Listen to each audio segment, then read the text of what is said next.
Hello, we are live. I hope everybody's doing great on this Tuesday night. You are watching Fregaboom Live, my episode of The Professionals, where today we're going to be talking about the idea of the amount of creativity we have and what it'll take to get that stuff out of us before we shed the mortal coil, not to be too crazy. I'm going to find it on Twitter real quick, or what do they call it, X now? I gotta find the video. Actually, I could probably find it on Facebook. I'll just pop that up. Facebook. I hope everybody's doing good today. We got Huffin. No, sorry, Her and the Steadfast. We got Retro Collective. Llama Gigante. How are you, buddy? Good, a familiar name. Leg Kick. My man Hank Abbott's here. Citizen Ronan. Robert the Bruce. One Slick Dude. Mo Biggs. How are you, Mo Biggs? It's been a while. We're collecting people. We're almost at 50 people here in the chat. Smack that like button, share it out. We've been doing that. If I seem slightly pained today, I'm happy to say I'm completely off the painkillers. So I am fighting the post-surgery stuff on my own. With this, I'm not even a sponsor of this, but I want to tell you guys, if you guys are kicking the booze like I am, but really enjoy a tasty beer with a hearty hamburger, Athletic Brewing Company is pretty crazy good. I ended up going on some lists, checking out best non-alcoholic beverages because I tried some O'Doul's and some Bud Light or not Bud Light, the Bud Zero. I wouldn't drink Bud Light. Sorry about that, guys. What am I saying? Anyhow. Looks like I'm live on Facebook. Let's scroll over to this video, and then I'll share my screen so you guys can get a bit of context of what we're talking about. Here it is. Let me go full screen on it. And hey, you know what? When I watched some of the episode, I was really quite loopy, and I appreciate your guys' patience for dealing with me when I was on my meds. Everybody included. All right, let's go to Brave tab, Facebook, share audio tab. So here's the idea of today's show, and I came up with it last week in my hydrocodone malaise. Well, hold on, I gotta share it first. My lord, there we go. I am the boomer of the day.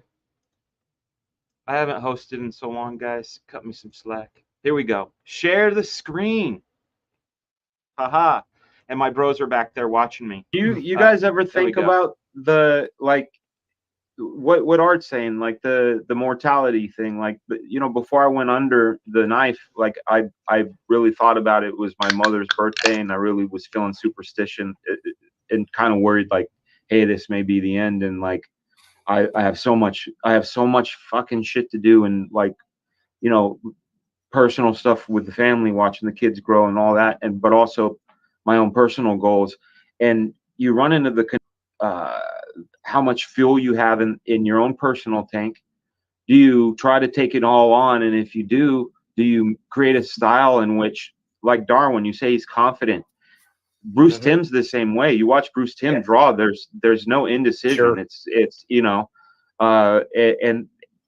and that's a beautiful place to be, So you go, that means your output is more, or do you do kind of like what the Image guys did, at least with Jim and Rob, where you go, hey, listen, I have this idea, I'm gonna write it all out in the outline, and I'm gonna supervise it, but I'm gonna let it go here.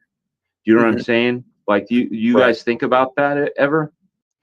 So that's today's topic. I'm gonna bring the guys in. We're gonna break format. Usually we go around, but this is going to be a roundtable discussion. I'm really excited to talk to my pals about this and share this conversation with you guys because, like I said, my surgery had me up in my crazy feelings, thinking, this could be the end, superstition and whatnot. Mr. Smith, Mr. Nolan, Mr. Lepresti, Mr. T-Bear. Absent today is Mr. Billy, but shit! Look at Aaron. He's already in the grave. I know. Horatio, I knew you well. Yeah.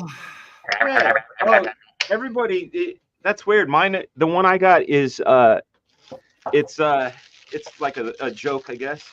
I got You guys- this on a like a magic shop on Hollywood Boulevard, just past Fredericks of Hollywood, back in the old days, like 1986 ish. That's a real skull, right? No, it's fake. Oh, really? Well, I had to grime it up because I had a skull in my movie, and I made it film school. And I actually had a real one I got from a guy who bought a house from a doctor, and he just left it there. And it was so dark. It was like dark brownish gray. Yeah. No. And but we put it in the sand, and you couldn't even see it. So I bought this thing, which was stark white, at this novelty shop, and then, you know, glued some dirt in here and things like that. Put it in the ground, you could see it perfectly, so it worked out great. Check this He's one been out. with me every since. If you're into a little head, you know what I'm saying? I'm into Look at medium head Look how right small here. that thing is.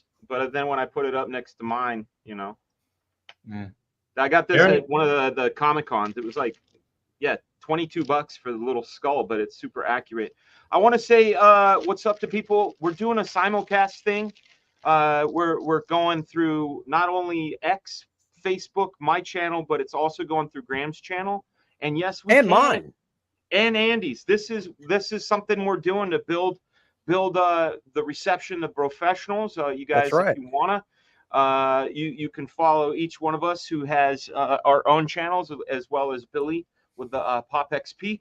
But today we're going to be talking about just like what I said. Here we are. We're on the second side of the game, and we're better at what we do. But we still have a whole warehouse full of ideas.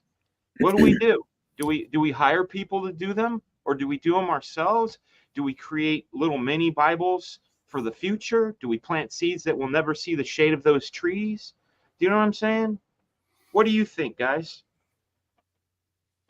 No thoughts. It's all over for me, man.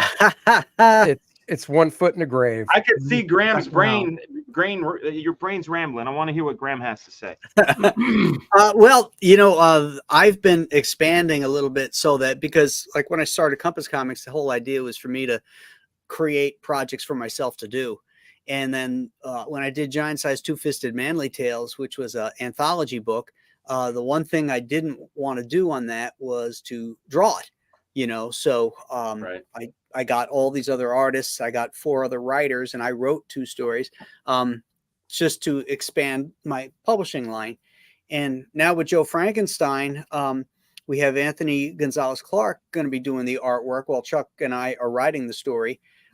But at the same time, now I'm working on the 3rd part of Monster Island, Escape from Monster Island, so that, you know, I can put more stuff out there, more of my ideas out there, but still have control of as much as I want, you know. That's the dream, man. That is the dream. So Graham's living the dream. Yeah, I didn't want to let it go. Like so when, you know, I started publishing independently again, you know, last couple of years, I didn't want to let any of it go. So I wanted to do everything. So when I launched, you know, Chrono and Black and White, I was like, I'm doing all of this stuff, right?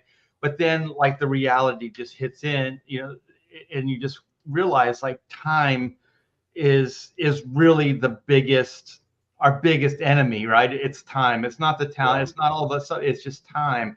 So then you know what they say, time keeps on ticking, ticking, ticking into the future. Yeah. So then that realization hits, and you just go, well, this has taken me X amount of months, you know, and I love it. I'm having the time of my life drawing it, but I have other stories that I want to tell. So then for me, it was just the reality of the situation. I would love to just do this for the rest of my life and have the control and everything. But it's the frustration of having all these stories, all these IPs, all these ideas that you want to get out there. And then you realize the limitations because of time, what you can and what you cannot do. So reality, I always used to say, I hate I hate reality. I hate that part of the world because it's always it forces you, it restricts you, it tells you what you can and cannot do. And I don't like to be told that. As a creative person, I like to think like I have all the time in the world to do all of this stuff. But the No. reality of it, it just isn't the case. I'll tell you, man. I mean, I'm sure you guys being all ancient like you are, have all had surgeries of some sort. No. I never have. We talking Okay. about? Well, when your brain got taken out, Andy, of Yeah. course you're not going to Well, remember. I mean, that wasn't voluntary. Come on. Yeah. Yeah. Happy Doug, normal. My man Doug. Does it count if you? Does a surgery count if you wake up in a tub full of ice and your back hurts the next day and you're missing a kidney? No, it's Depends if you got paid. Yeah, I didn't. My friend Doug says when you get older, you start to evaluate, is it worth your time or not? Which is absolutely right. Yeah. You know, I used to maybe get into petty or trivial things, and as I get older, I just realize, you know. Well, what you know matters. why you do that? You know why you do that? Because you realize you have experience and you realize how much time it takes to do certain things. You know what I mean? You have perspective. So that's why you evaluate these things. The thing that really pushed me though was, like I had said in last week's show, my best friend died on my mother's birthday in 1987. Like he was my best friend, and he got hit by a car on the way to school, and it was awful. And then the following year, my stepdad's friend got hit by a car when he was on his motorcycle, and he died. So my mom's birthday has always been one of those, hey, I hope I don't, you know, something. So I did have a little bit of like, oh, if shit goes wrong, today's the day for it to go wrong, you know, like, so in my mind, I was more kind of hyper focused on those things you're talking about, Art, because of course we think about it, but I was kind of hyper focused about it. And like, for me, what I think would be the best way, and what I was blessed enough to see a model of that did not work, was Extreme Studios. I think that if Rob had the right people there and wasn't hiring like buddies and pals, and no, you qualify. I'm talking but the thing is, like I'm just helping to illustrate it. Like there was things that he put me in charge of, but never gave me the power to really execute it. You know what I mean? Right, so like, right. And I would say, you know, being that I've been part of different Hollywood productions and pipelines, both live action, animated, CG, you realize that.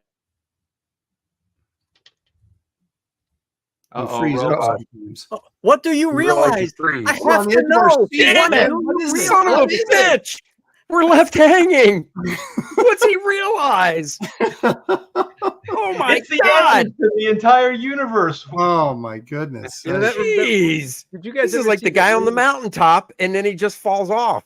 Did you guys right when he's about to tell us the great gift. What the hell? Did you guys ever see that William Shatner show, Raw Nerve? It was an interview show. No. Well, it's fantastic. He's a great interviewer, and he had Scott Baio on, and Scott Baio was relating. I had taped the episode. Scott Baio at the end is relating the story. He says about Charlton Heston, and he goes, "Yeah," and that's when Charlton Heston said to me, and it cut off. Oh. I don't know what Charlton Heston said. We got two frag-a-booms. What the hell? My internet went down for a second. Everything that is connected all went boop, and so here we are. Like a weird sci-fi. Is there any way to get rid of your doppelganger to your? Let me see. I kind of like it. There we go. Yeah, that was freaky. Every time he freezes up, there'll be a new Dan and be like all full of Dans. It was so fun. Dan? You guys remember when we talked? We talked about this next week. Don't you remember? Hey, let me ask you guys a question. Yeah. There's an old saying that a cartoonist dies on the board or on a broad. They don't retire. Right. So do you guys ever think about retiring? Do you ever think about retirement? You know, I've got friends of mine that are engineers and stuff. And some of them, my brother's retired, and friends are about to retire. And, you know, they ask me, are you retiring? I said, no, I'm not retiring. You know, as artists, I'm sure you guys are all the same way. It's like, what do you do in your spare time when you're not doing anything? You draw. So Yeah. Well, Right. I'm gonna agree.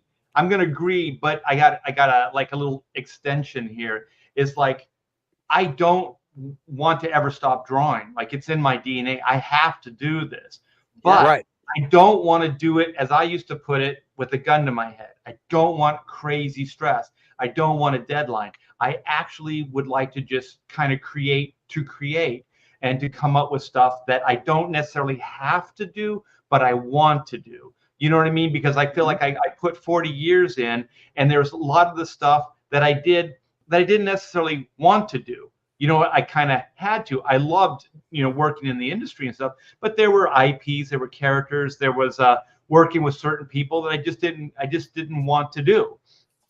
So I feel like I paid my dues, and what I would like to do now is kind of slow down a little bit and try to enjoy it. Where before I was moving so fast, Yeah. like a breakneck speed. I think that's it. I don't enjoy think my life a little bit more. I don't see retiring like Graham was saying, like most people do, because like my brother-in-law retired a few years ago. He just does what he wants, putzes around the house, whatever. But with us, I see slowing down some, but I always see drawing. It could be something like, if I'm lucky enough to live as long as Ramona Ferdon did, right? Doing just commissions and stuff, maybe, for myself. I mean, not for myself, but, doing commissions for people instead of doing like pages and storytelling and whatnot. I don't know, but I never see a point where I'm like, that's it, not drawing anymore. Like Marcus said in the chat, Byrne apparently is retired. He's not drawing anymore. He's done. I don't know. I just don't know what I would do during the day. Yeah, see, I would paint, I think. yeah, I think I would. Something else. see, more that's the painting. thing. Like what I was saying before the internet tried to choke me out is what Rob tried to do, and what a tightly oiled Hollywood production smashed up together could be amazing if you had somebody with vision that can disseminate those things, meet with people that are on board with that, and they're basically your department heads. They report to you. You don't have to sit there and deal with the tedium. And then with the time you have on the side, you paint, you draw, you do your yearly project while your other ideas are getting made. Mm-hmm. You know what? I'm I saying? did that. I did that. After Marvel fired me, I talked to my wife and I said, I don't want to go back, and I don't want to do comic books. I don't want to work for Marvel, and I don't want to work for DC. So I just took time and I just created. I didn't have a direction. I didn't have a place to go. So I basically paid for my own, developmental time. Like I created stuff, and I paid for that to happen. So I would work with people. I paid them. I did stuff. So Chrono Mechanics came out of that. There was a bunch of Kid Everything. There was a Hit. There was Rock and Robots. There was a lot of stuff that I created. And then because I started putting those out there, I got an agent. And so then I kind of went with like, oh, well, maybe I can make some money with these IPs. So then I went kind of pitched them around Hollywood. So I did that for about 2 years, and it was great. It was one of the best times of my life, but I paid for it. You know what I mean? Like I basically paid myself and gave myself that time to do that. And so the thing that always is for me is the money aspect. Like if I had money, then I could truly create. You know what I mean? If I didn't have to make money with your projects, right? So that's really sort of the key here too. And Graham, you brought this up when you were answering your question about two-fisted tails. Is like there's two ways to look at this. Are you doing this to make money, or are you doing it to be creative? Now, to do it just to be creative and you be on your own schedule and whatever, you've got to have money in the bank. If you don't have money in the bank, then you're creating to make money, right? So that what Art talked about, there's that deadline that you can never escape because you always have to do another project to bring the money in to pay the bills. And that's where I'm at.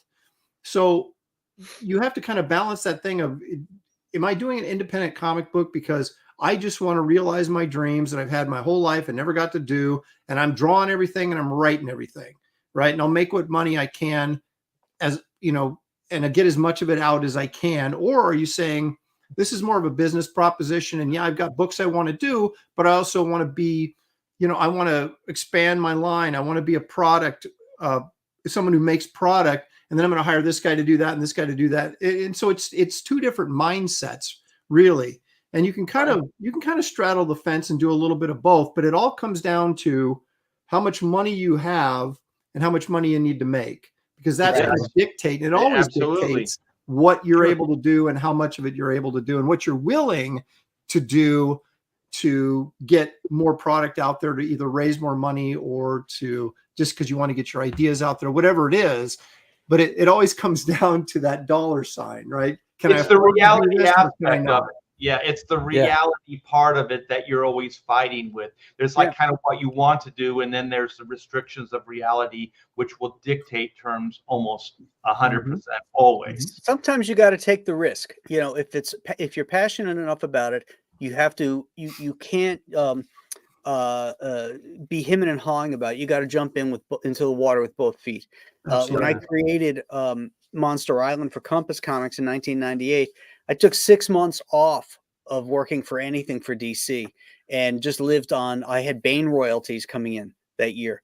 And so we lived on that and we burned through it. We burned through it all while I did that 6 months. And eventually, I ended up having to go back to doing, monthly books because I never made that Bane money back on the first publishing of Monster Island. Right. The market had changed in 1998. Things were changing hard. Speculator dollars were running out, and it was just a different time. My timing was off by about maybe 3 years. Had I launched earlier, in the 90s, it could have really, really taken off like a lot of independent, things were. But that just wasn't meant to be then. But having done that, yes, I didn't make any money on it, but doing that comic got me the job at King Features because I tried to syndicate it. And so they loved what I did and hired me to do Rex Morgan and the Phantom. So that kept me busy for 13 years out of comic books and in syndicated strips with money coming in to pay the bills for my daughter's school and everything else. Hated it. It was soul-sucking work, but sometimes you got to do the shit you don't like to pay the bills, for your family. Oh yeah. And I did it. And then when I couldn't take it any longer, Julie understood. I said, I can't do it. I can't do one more fucking day of this, and then, I got back into comics and stuff, freelancing stuff, discovered the Kickstarter or the crowdfunding thing. And now Monster Island has more than paid for itself, Right. So by taking that risk, it may not have panned out in the beginning, but it gave birth to Compass Comics and all the books that I'm doing now. And the thing is, you own those things. So the potential, and not just the potential of like the creative potential, but the financial potential is there too. So you can take these IPs and you can keep generating, because I published like the first issue of Chrono Mechanics 3 different times. And finally, that third time, I actually made money. Like I could say, like it's my money. You know what I mean? It didn't go out to pay for this guy. Right. You didn't just break even. Yeah, it was kind of a break-even proposition. And so, yeah, there is a lot of that, like gambling on yourself, gambling on those ideas. But what's great about right this moment, I tell everybody this: don't piss this away. This doesn't happen all the time. Comicsgate, all this stuff. This doesn't happen a lot. I had to go since the Image Day, like 94, all the way to this point to actually have a viable place where I could create just from the heart and actually get it in front of an audience and have it do reasonably well that I could sustain an existence on. And my gosh, it's an amazing time right now. The music business is going through a similar thing. And I like this DJ. His name is The Alchemist. He was the DJ for House of Pain back in the day. And he said, I'm in the music business, but I'm not of the music business anymore. I have my own place where my fans come to see me. They buy my records here. They buy my merch here. And if I go on tour, they buy their tickets here. and he says, I live a great life and I'm really happy. And you know, as you said, Art, this is a really great day and age, because what he said was impossible in the 90s. Everybody knows I like making music and making, you know, beats and rapping and all that. I don't need, it's amazing that in 2024, I don't need anything more than a computer and a microphone and some money. And I can press 1,000. And if I sell 1,000, I'm actually making more money than I would had I signed with a label and sold 1 million. Right. You see, and there's this kind of beautiful freedom. And what's wonderful, especially about us as a group, and when I say us, I'm talking about most of the elder Comicsgate guys and us, the professionals, is we're kind of straddling the line. You know, what made me think this thought was you, Graham, saying that had you done it a couple years earlier in the 90s, you still would have been at the service of Diamond and Otherworld or Capital, whoever was around at the time. True.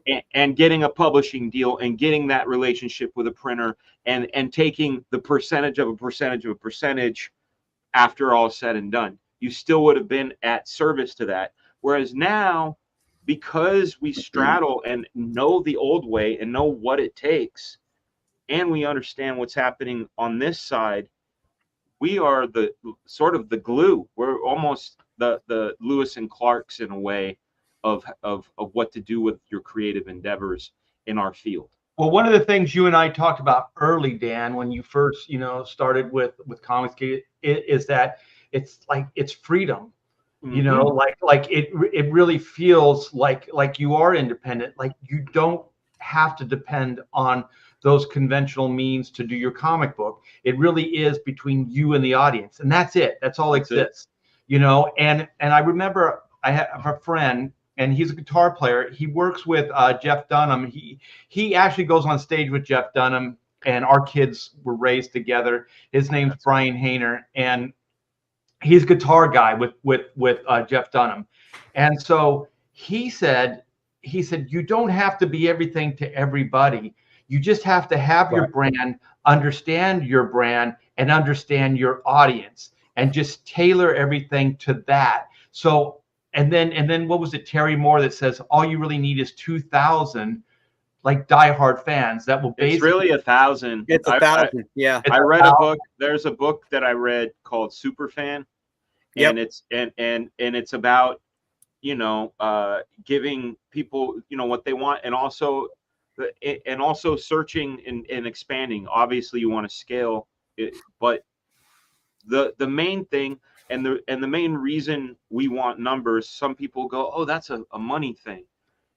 People need to understand, at least from my point of view, I think my ideas are so cool, I want to share them with as many people as possible. That's what it boils down to. Right. You know, and so if you can get 1,000, that means you can sustain a lifestyle that will allow you to continue to make those things. Exactly. Yeah. And we can do that now. We couldn't do that 20 years ago. Right. We are doing that now. Yeah, we are. But I'm saying there's the gatekeepers, and that's why, you know, some people are ahead of their time. If you ever read that book Outliers, where it talks about how George Lucas being born at a time and a place that he was in really cultivated him being who he was. Had he been born 5 years earlier, he would have probably been a paleontologist. You know, like this sort of thing. And I know I brought Rob Liefeld up a couple times, but Rob was the first one to have that mindset, that put that mindset in my mind when he said, I looked at my X-Force numbers and said, I need to sell, you know, X many copies to make X amount. But if I do it on my own, I only have to sell this much to make that much. I think I can do this. You know what I'm saying? And he was the first one to do that. And when I look at what Extreme Studios was supposed to be, if you look at it in the most idyllic way, that each of the positions actually did what they were supposed to do, it could have been an amazing thing. And it still was an amazing thing. But I think now the time is right. Well, you know, getting back to the age thing a little bit, because that was sort of the whole idea of the show is that I will say this, that I've got a sense of urgency that I've never had in my life right Yeah. now, and of trying to kind of you start thinking in terms of, all right, how many years do I have left? Not necessarily before I die, but how many years do I have left where I can really still bring it? You know, what's that age where you start to decline? And I mean, they say it's 70. I don't know that that's always true, but if it is, you say, okay, in my case, I just turned 60, so I got 10 years left. And then you start thinking, okay, well, let's say I do Wraith of God till I'm 70, right? And you say, okay, well, how many of those can I actually get out in that period of time? Can I tell the story I want to tell? And then what about these other ideas that I have? How can I work those into this and still get that done and have this sort of completion? Or do I even want to draw comics until I'm 70? Maybe by the time I'm 65, I'll just say, because it's hard, folks. It really is. When What if you found a great collaborator, you know, where you found a finisher, kind of like how Gerard, and I could do a couple of a couple of figures and let him draw the background. Or you know, Barry Smith had John Floyd come in and really do some work, you know, and Sam Keith on those later issues of Max. Well, my struggle is I'm not one of these guys and I used to have these conversations when I was back in the studio in the 90s with the Studiosaurus guys here in Portland. You know, I would talk, like, for Ron Randall, he would say, you know, I want to die drawing comics. I want to be in a, you know, that's it for me. And I was kind of like, that's not it for me. You know, that's why I keep forcing myself to paint, is because this is what I really, really want to do, you know? And, so I keep thinking, well, can I make enough difference? 65, maybe then I can just paint into oblivion. You know, be that guy that's 70 or 80 years old, painting away, and just. What's the difference for you though? Because to me, it's basically taking the thing that's living inside that doesn't exist and making it exist. It's not different here, but it's different here because people. One thing that we found out, I think all you guys probably found out the same thing. And Art, you know, you're releasing a sketchbook right now, so you'll get an idea of the numbers that you get on a sketchbook as opposed to a story. Because what I've found out definitively is people want characters they can identify with, and they want those characters involved in stories that they can enjoy and be immersed in, more than just looking at our art. And if you go back, which I often do, to the 70s, with guys like Frazetta's the exception, so we'll just throw him out. But you look at, you know, let's just take Barry Smith and Bernie Wrightson, right? They were in the studio, they were producing prints, and it was all about their artwork, right? And yet, what happened to those guys? They ended up back in comics, because I think that the audience is bigger for someone who's going to be a storyteller than someone who's just going to produce art. And so unless you're selling like in a gallery or fine arts like that, the demands of the audience that we have right now, you know, that could change 5 years from now. It could change 2 years from now. Who knows? But the guys in the chat right now, for the majority of them, they want stories. They want characters, and they want stories they can get into, because they've left Marvel and DC behind, as we all have, or they've left us behind, depends on how you look at it. And somebody needs to fill that gap, and that's what we're doing, is giving people the stories that they want, that they're no longer getting from mainstream. But I still think that's the driving force for this industry, whether it's what we're doing independently or mainstream. People want characters that they're interesting characters that they can identify with, and stories that can keep them going along, and just like television or anything else. And so that's the difference from just sitting around painting and hoping I can sell my painting, or hoping I can sell a print of my painting, as opposed to creating a comic book with a story, or a graphic novel with a story that people can read. I'd rather write it than draw it. You sound like Jerry Ordway. He used to say it all the time. Yeah, but it's true. I mean, I would rather, at this point in my life, you know, your muscle hands and your eyesight can sometimes be your downfall as you age as an artist. Sure. Particularly working in comic books, you know, because it's very intensive. You know, you're experimenting with it right now, Graham. So I think we're all kind of watching you, because it's a tricky transition. It's like, if people get used to Frank Miller writing and drawing Daredevil, right? and then now he's just writing Daredevil. Now, granted, he had Mazzucchelli or whoever. Good shit. That was good shit. But it's like, how much do the people want to see you drawing it and telling the story, as opposed to just telling the story and have somebody else draw it? Well, that's the thing, right? Like, so what we do, I'm somewhere in between what Graham's talking about and what you're talking about, where I think my favorite part about comics and why I think comics will live on forever and ever is that it's basically easier to kind of be attracted to it than a book is. You can look at it and go, hey, that looks interesting, just like that. It's that sort of visual language, if done right, is universal. You can do something without word balloons and still tell an amazing story. So for me, I used to put on, even on my MySpace, it would say Dan Frega writes with pictures. I see things in shots and emotions in the way things look. So if I was to scale myself back, and it would be like life again, going back to Liefeld, I would start doing layouts. Just, say this is how you're getting this. You can deviate all you want from it, but this is how I see it. And it's like getting a different cinematographer, that we haven't even got into is like finding that person that you trust enough, or that is invested in the same vision and the same goal. I ran a studio for decades. I tried to do like IP out of Hack Shack Studios with each one of the guys that worked there. Like at night we would work on our IP, and then we were trying to figure out, how to sell it, market it, all those things. So we were doing that. But the thing is, like, the level of dedication, it all varied. And then the people, like, sometimes you'd partner with this guy in the studio or that guy in the studio, and then you realize that guy isn't quite as dedicated to it as you are. So you're thinking he's going to do 3 pages a week, but you get 2 panels. Or the crazy ambitious person who's taken the gig to want to, level up over you. Yeah, or just use you as an opportunity to get the beauty about being an artist, and if you're creating an IP and then getting somebody else to do it, is that how to, first of all, what to look for.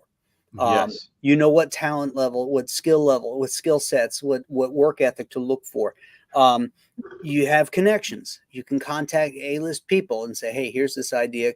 Does this work for you? Would you like to be on board this in a creator-run project? That kind of thing. I mean, I did that with the Girls of Dimension 13. I didn't want to draw it because it wasn't in my wheelhouse, and I knew that the drawing of it was not going to be as good as if I could get somebody else to do it. And so I did. I got Brett Blevins, who was perfect for the aspects of that storyline that I needed. He had done Doctor Strange. He does Pretty Girls, and this is basically Girls of Apartment 3G meet Doctor Strange. Right. So he was perfect for that gig, and he brought stuff to it from my descriptions that elevated it. Much better than if I drew it myself. And so again, it was something I could write and have another artist do, and then the entire picture becomes a better project. Because that would be ideal. If you could find somebody that could plus the idea, you know what I mean? Like you have an idea and you throw it out there, and then what you're getting back is actually a notch above or 2 of what you originally visioned. I mean, I would love to get in that situation. I've had moments like that, but never like a whole project, where you're just like blown away every single panel, every single page. So that's the ongoing, kind of situation. But also, like, to find somebody like that, like, say you wanted to do more than 1 book or something like that, like finding, because they're not going to have the time to dedicate to these other projects as well. So, like, for me, I want to find like a kind of a core group of people that I can work with on a regular basis. You know what I mean? Like a writer I can co-write with, that's got my back, that understands, and that we can kind of just keep boom, boom, boom, banging stuff out. Or like what I'm doing right now is I'm working with Alan Patrick, who's a breakdown. Well, he's a penciler. He's Joe Bennett's assistant. So he's really good. He draws a lot like Joe Bennett, but like work off layouts, does a great job at it. and he gives me breakdowns, so I get to do finishes. So the finished look of the book of Black and White Volume 3 is going to look like I did it. So Right. what I'm hoping is, like, I love these guys. I'm working with Aaron Sparrow, so I'm hoping that Aaron will want to continue, and that the money's good, and that the work is feeding that creative niche that he has, and same with Alan. And then we can kind of go to the next project and the next project, because I don't know if you guys are like me, like, it's not just dreaming of the next project, but it's also like dreaming of like that team that's got your back, that can do the next project. You know what I mean? Because it's one thing to have the vision, but then it's another thing to trust people, or to know that they're there, that they can execute it. So so that's where I'm at right now. Well, the interesting thing that we've been doing here in Comicsgate and through this independent market is we've been selling ourselves, right? And so you get people to buy the book because, hey, you know what? I like Aaron. I'm going to buy his book. Or I like Graham. I'm going to buy his book. Huh? Whoever said that? Well, I'm just hypothetically. I like Aaron. I'm going to buy his book. Nobody's ever said that. I know Bernie Wrightson didn't. It's just a hypothetical situation, Graham. You know what they say, Aaron, is they like Shelley. They like Shelley Lepresti. I like Shelley. I'm going to buy Aaron's book. As long as I'd buy more copies if Shelley could actually draw. Oh well.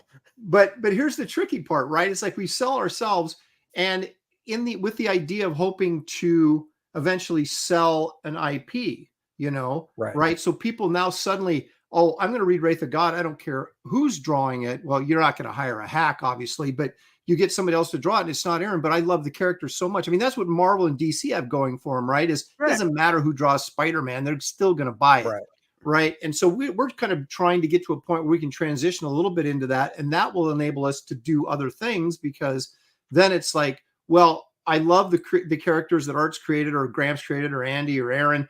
And so as long as they have good art on there, it doesn't necessarily have to be them, because I like the character. And we're sort of in that early stage of doing that and making that transition from, hey, it's not just all about me, but it's about these characters that I've created. And I mean, I've got David Williams for Wraith of God 3 is doing a backup story with me. He's doing an origin story of one of my IPs. And in some ways I'm like, oh, I want to draw it. But it's like, I realize it's never going to happen. Is it Esther? Yeah, and is she not wearing much clothing when he draws you're confused again, Andy, with those adult comics you keep reading. You get confused. But at the same time, David's so good that it's like, I know it's going to be really cool. I can't wait to see it, So that's my first sort of foray into this, having someone else do one of my characters. And we'll see how that's a great insight. That's a great insight, Aaron, because that is the next place, the next plateau is like, we are like the Stan Lees, we're up on our Dale. We're on our soapbox, and we're selling ourselves and our IPs. But at some point, wouldn't it be great if the IP then could sell itself? Right. You know what I mean? Like just a Wraith of God comic book on its own would attract X amount of people. Right. Or one of our IPs, Black Flag, whatever. I think that would be the next place. The next plateau to be. I mean, we're always going to be the spokesperson for our IPs. I don't think that's ever really going to go away. Right. But it would be nice if actually just the IP itself, the story, the characters could be the attraction, Right. And there you go. End of the show. Thanks, guys. Appreciate it. Agreed. Yeah. All right. Thanks for coming. Let's go off the rails. Let's go off the rails a little bit. We're all going to die. Oh, shit! Screw all. We're all going to die. We're all going to die, and it's not going to matter anyway. We were talking a little bit. I know a bunch of the folks in the chat are going to be seeing us either at Heroes or Garden State, so that's pretty exciting. I know the three of us will be at Garden State, and then if we're here. Those three will be. What's up? See, he's like Beetlejuice. You say Brohawk 3 times. He just shows up. Say it 3 times fast. Brohawk, Brohawk. How are you, sir? Good to see you. Go ahead. Go. No, I was just going to say, also, and I know Graham is doing this, and I don't know about Art or Andy to this extent, but I finally got my website open to the point where I actually have a store set up and you can sell Oh, I've items got through that. there. Yeah. And you know, that's kind of like the next thing is like also is, can we move our audiences away from necessarily the just not crowdfunding, but that being the only option, right? And where you can come by and go, oh, you know, I missed that, but I can go to Graham's, you know, site, or I can go to Aaron's site, and I can pick up Wraith of God that I missed because I just found out about it, right? And so I think that's really important for all of us to. And it's just another thing we have to deal with, right? You're producing the book, you're shipping the book. Now I got to deal with my website. But I mean, that's kind of where we're at. And I think that's an important thing because I've gotten some orders since I finally opened up the store. And, you know, that's another way, another outlet that someone may come across your product that isn't necessarily someone who watches YouTube or is aware of Indiegogo or Kickstarter or whatever platform you're using, Fund My Comic. But they find your website. And so it's important that that product's out there and they realize that that's another place they can get it at. And that's just another way to expand your audience. Yeah, and all you guys, Art by T-Bear is probably the best website of all time. So if you want original artwork, you want print, you want commissions, you know, I used to sell books on there, but I pulled those down since I started crowdfunding, but I'm going to bring those back up. So remember, that's your second Art by T-Bear. Remember what Art said, andysmithart.com is the website for choice. My website's right under my name, so I don't even have to say it. I didn't even say that. Yeah, yours is already. That's yeah, right mine is there too. Mine AaronLopresti.com is where you want to be. Why does Andy and Art keep mispronouncing compasscomics.com? It's just exactly. weird. I don't know, Dan. I don't know what you're saying. When I say andysmithart.com, my brain hears what you said, Dan. Yes, exactly. Here, I'm going to try it again. You know what? Graham's website is andysmithart.com. Is that not what is written below his name? Because that is what I'm saying. That's what I'm reading. What That's I what I'm hearing. to cross promote and cross brand is that the first page of my website is whatever campaign is currently funding. That's what I'm doing. So maybe I copied you. When you go there, if it's easier to send people to compasscomics.com instead of like saying Indiegogo per se, because they go to compasscomics.com, then they'll see the link to the latest book. They can click that; it'll take them to Indiegogo, right? Or they can scroll down and see all the books they missed and get them. Exactly. So it's just easier to get people coming to one platform, I think. Yep. Yeah. I agree. I think it's a good. That's exactly what I did. I designed it so the first thing you see when you go to AaronLopresti.com is whatever my campaign is. You know, it says, you know, buy here, and you just click that button and it takes you to the campaign, or you can scroll down and go to the different things that. If you want to look at art, you want to, you know, look at the store, what other books you've missed, you can get those, that type of thing, you know, and start funneling. I think Shane's done a really good job.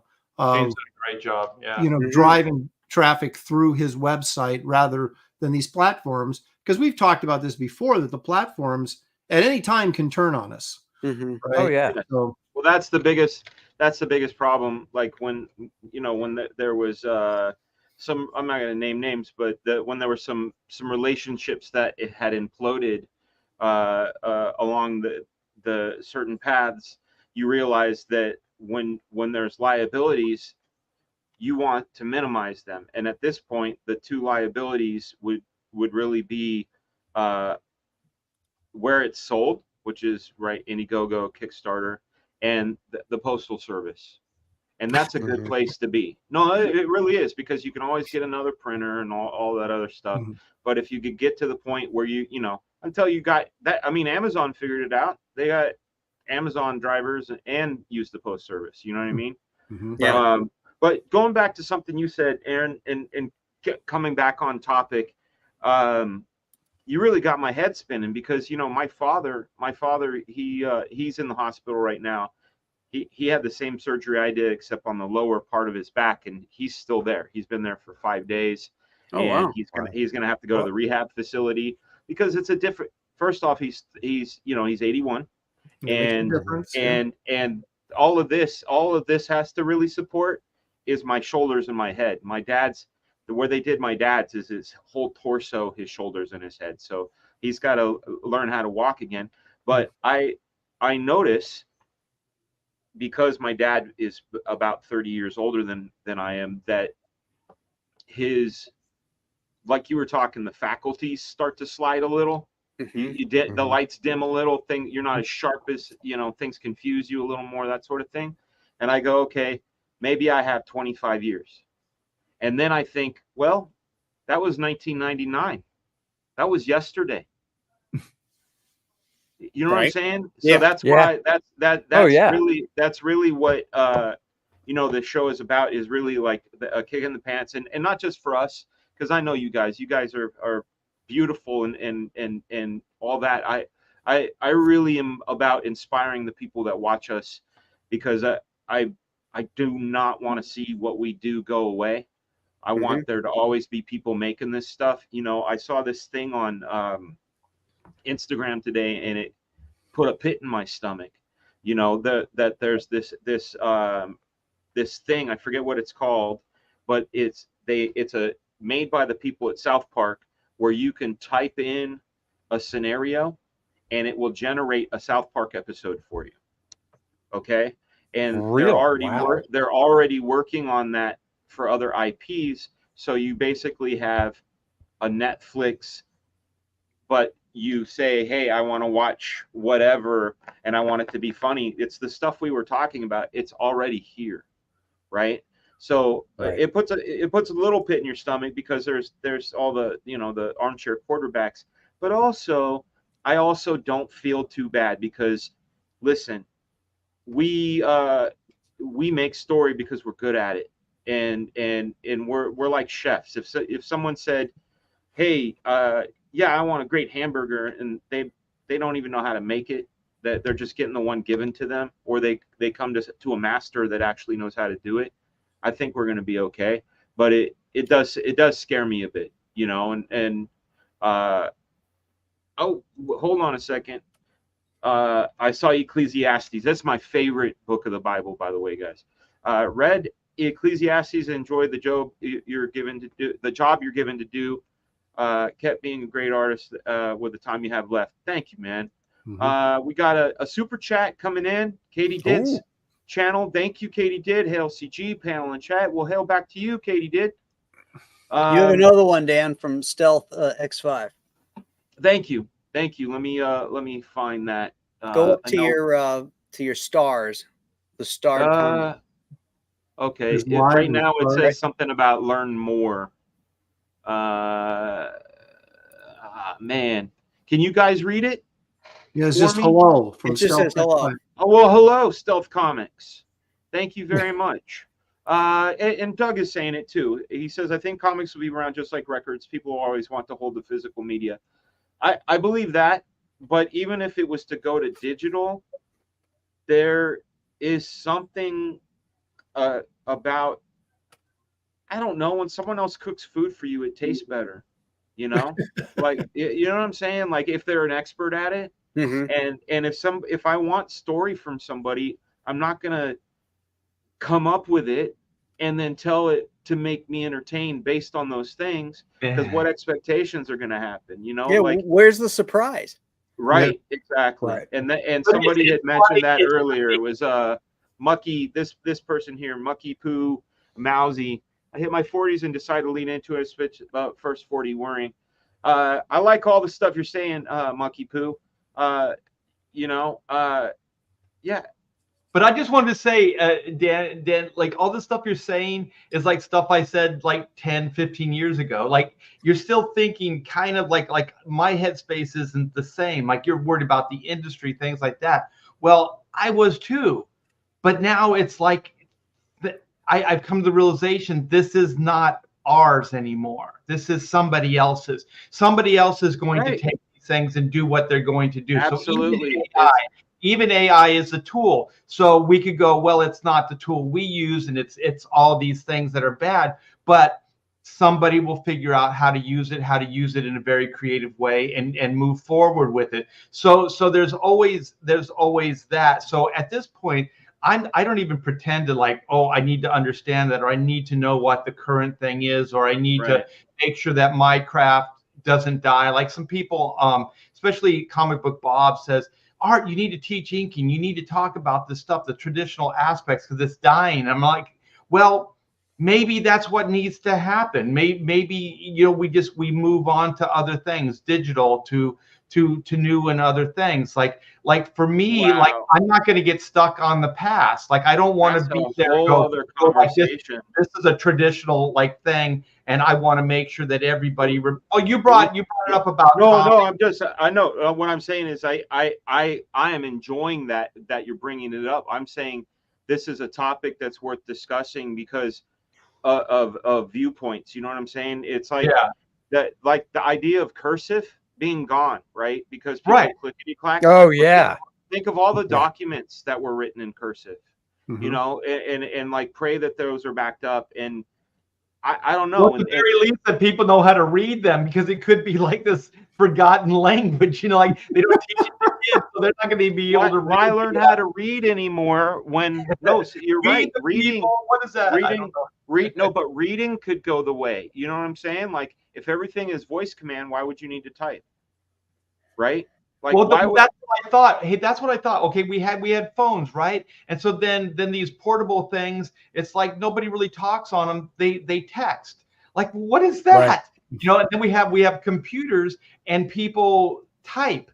Like I was thinking, like, yeah, like this would go away. But it seems like it's used more now than it ever. Like I type and do stuff more than I ever have before.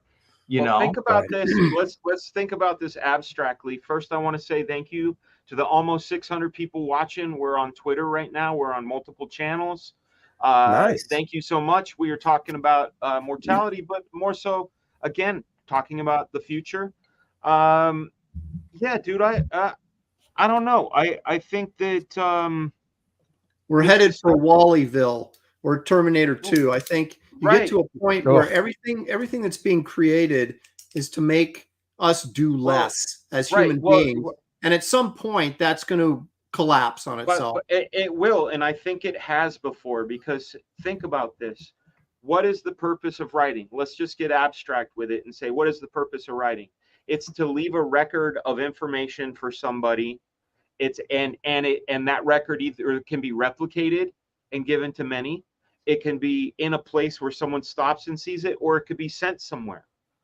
All of those things have been replaced literally, right? You can get to everybody. You're a book in the library. If you're a video on YouTube, you're a book in a library. Right. And they don't have to read it. They can be very passive, and reading isn't passive. It requires a little bit of work, right? And you take getting information at all. Like, wouldn't you rather walk up to a museum and have it tell you about the painting than have to sit there reading the little thing? You know, Well, it's easier. Yeah, well, it's much easier, but I'm talking about your Wall-E thing, man. Yo, my man Dennis Shin. Good to see you, brother. Thank you for the super chat. He says he's glad to see I am recovered. Yeah, buddy, I'm glad to be back. Look at no hands. The hands don't shake anymore. I still got the pain. I'm not cleared to drive till the 12th, but praise the Lord is what I got to say. Amen. Oh yeah. But So you're not allowed to drive, huh? Wow. Steady as a rock. Yeah, but Yeah. I shoot with this hand. Yeah, but I should. Yeah, right. Oh Yeah. shit, Dan, you gave it to me. You said that Hey, wouldn't happen. Hey, you know what though? That's only because you licked my fingers. Oh, I know. my gosh. I said wear a condom. Damn it, Dan. On your Kevin finger? Thomas, he says, adding Yeah. your dad in my business. Anytime I get a book from any of you, it's a special thing. I could feel the love that went in the project. Digital just doesn't hit the same. Exactly. Oh yeah, digital. No. You know, that's digital is a-okay, but again, like when you were saying, Aaron, that it could all go poof and go away, it's going to collapse in on itself. They're discovering things about the Egyptians that all the time that are like, oh shit, they did have electric power. Oh shit.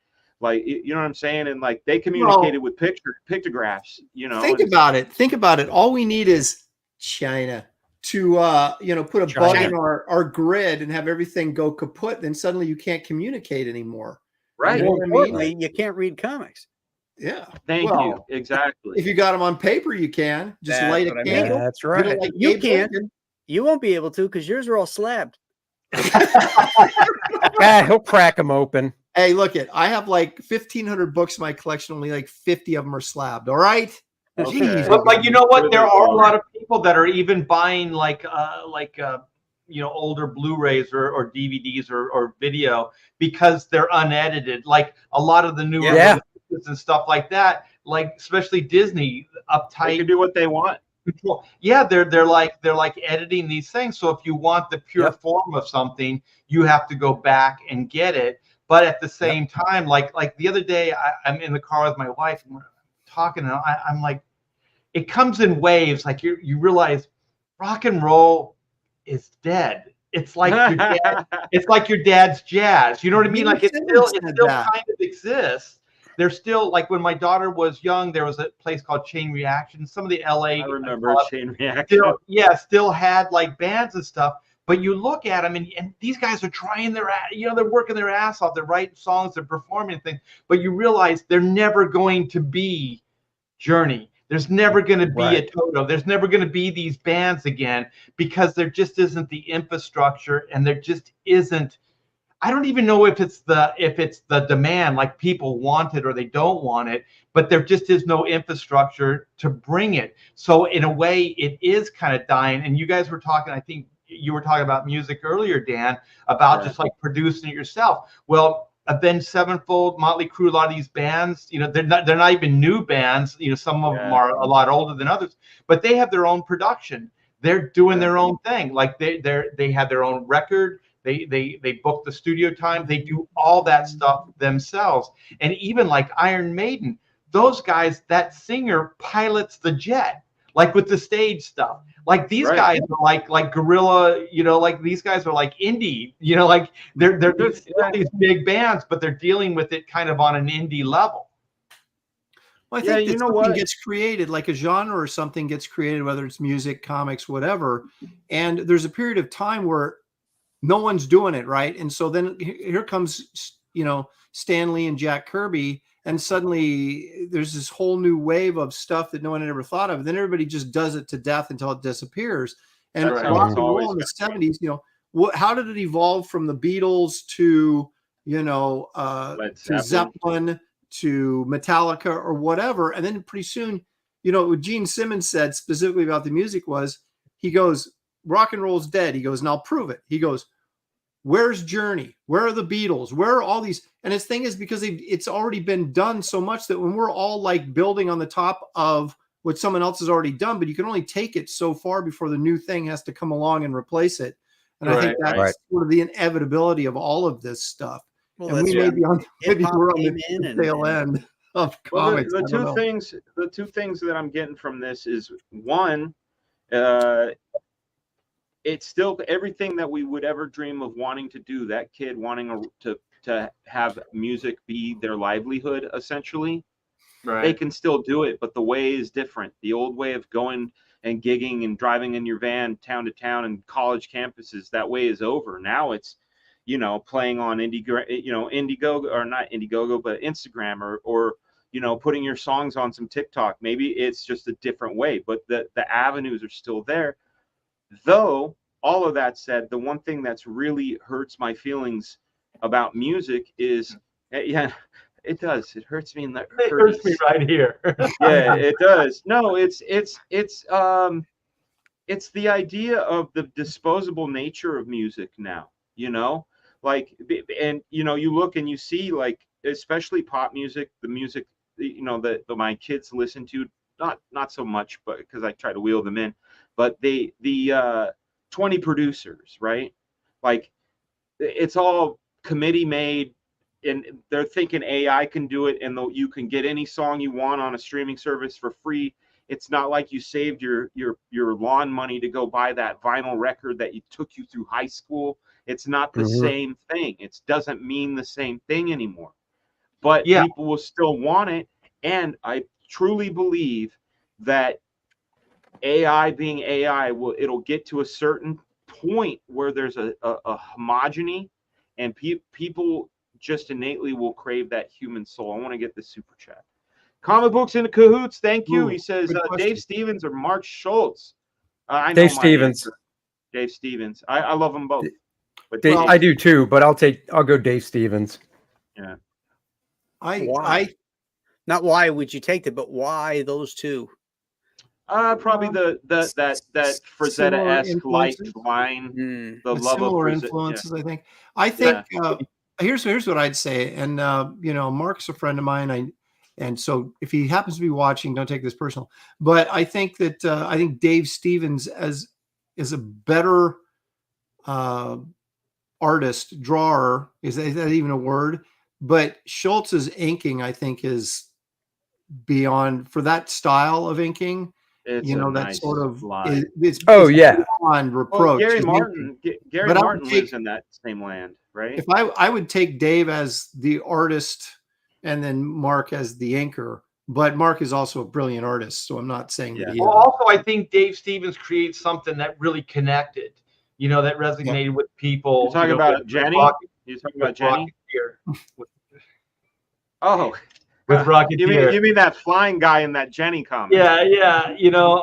And then Mark Schultz was the Cadillac and Dinosaurs, right? Yeah. And that's a little lesser known. That IP was there. We all loved it, but it just didn't quite have that iconic feel to it. So I think Dave was able to tap into the zeitgeist. He was able to tap into pop culture, and then it didn't hurt that Disney picked it up and made a movie out of it as well. And it was a good movie, so that didn't hurt either. Yeah, I'm writing it down. Carol and Tuesday is a wonderful anime about this concept. Yeah, isn't it interesting that retro, regardless of you can change your decade you're referring to. Like for us when we were kids, it was the 50s. Now for kids, it's the 80s. It's like retro. But shit, I'd almost say it's the 90s. Well, you want your feelings hurt, guys? Truly hurt your feelings. I know what you're going to say. I bet if Marty McFly went back today, he'd be going to 1994. Yep. How crazy is that? I could already drink alcohol then. But my point was there's a certain thing about nostalgia when you get to a certain point that you can go back and you bring that back and everybody loves it and it feels new, like the Rocketeer. Right. That's what I was getting to was that Schultz did sort of this Stone Age. None of us lived when there was dinosaurs, so you can't really kind of harken back to a record of that. But there is, that 40s is such a romanticized period of time because of World War II. And then we've all seen the movies. Everybody's seen, a Cary Grant movie or whatever, no matter how old you are, you've had some exposure to it. And then Dave goes back and grabs that and, puts it in front of an 80s audience and people just loved it. Whereas I think the themes are more universal as well. It's a guy that there's this girl and she's slightly out of his league, and he's pursuing her and he doesn't feel quite like that he's good enough. And, and then she's off when this Hollywood thing being wooed by these other cooler people. And, so I think people can always there's relatability to it. Where if you ask me for the character themes of Cadillacs and dinosaurs and stuff like the character beats, I couldn't tell you. It's just like these great visuals, this great high concept, but not necessarily characters that really connect in a deeper way. And then those things become timeless and universal. So those things can go on, forever. And that's the problem I think with modern storytelling, like Disney and these different companies. People that are making things, they don't understand that it still has to connect to the human, our human existence. It has to somehow connect and be honest and true. Otherwise, it's not going to really connect with anybody. And so that's one thing I think will get lost or is getting lost with the committee stuff. And then definitely AI, AI will just emulate those things, but it's not going to be able to create it through experience. It's not going to be able, create it because of something that writer felt or experienced or lived through. And those are the things that are going to connect. Those are the things that are real. That's an excellent point, Art, because I just watched Furiosa, and I did a review on it. So did I. On Sunday.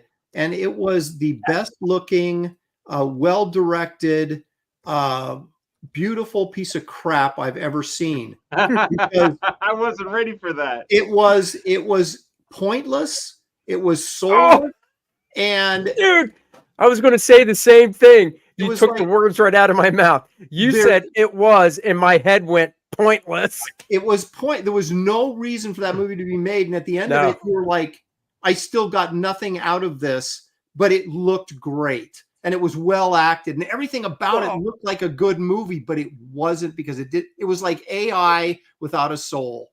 And no offense to George Miller, who I love, but and there's many other reasons why that movie is not what it should be that we don't necessarily need to get into here. But you just didn't need we didn't need a Origin of Furiosa movie, right? You know, pointless. There was nothing. There was no reason for it to exist, but it looked great. And it's like AI. You look at that and you go, God, this is just saccharine. It's just like airbrush painting on the side of a van in the 70s. You're just so sick of it. I mean, I was anyway. It was cool for a while, but then you're Let like, it out. Oh, don't airbrush any more Frazetta pieces on the side of your van. So, wait a minute. You know what the takeaway is here is that Andy found a movie he didn't like. Oh, there's more looking for what I like.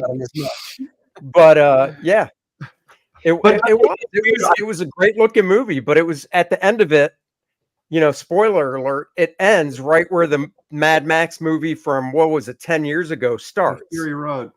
Yeah, Fury Road. And you're just like, that was 10 years ago? Has it been 10 years? I think that's what they said, 2014. Well, that's what I'm talking about time being undefeated. We got shit to do, guys. The one with, what's his face? And Tom Hardy. Yeah. Tom Hardy, yeah. Isn't that remarkable to think 10 years ago?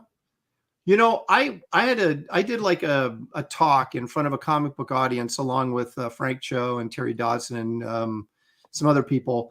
And one of the points I made, we were just talking about being creative and kind of similar to what we're talking about here without the age thing. But I told everybody, and I did the same thing when I pissed off a bunch of women in a Weight Watchers meeting once. Oh my God. In a Weight Watchers meeting? I want to Dude, I was that too. Shelly wanted me to do it with her, so I said okay, and I just kicked everybody's butt. You know, I ended up losing 20 pounds, and no, I don't think anybody else lost any weight at all.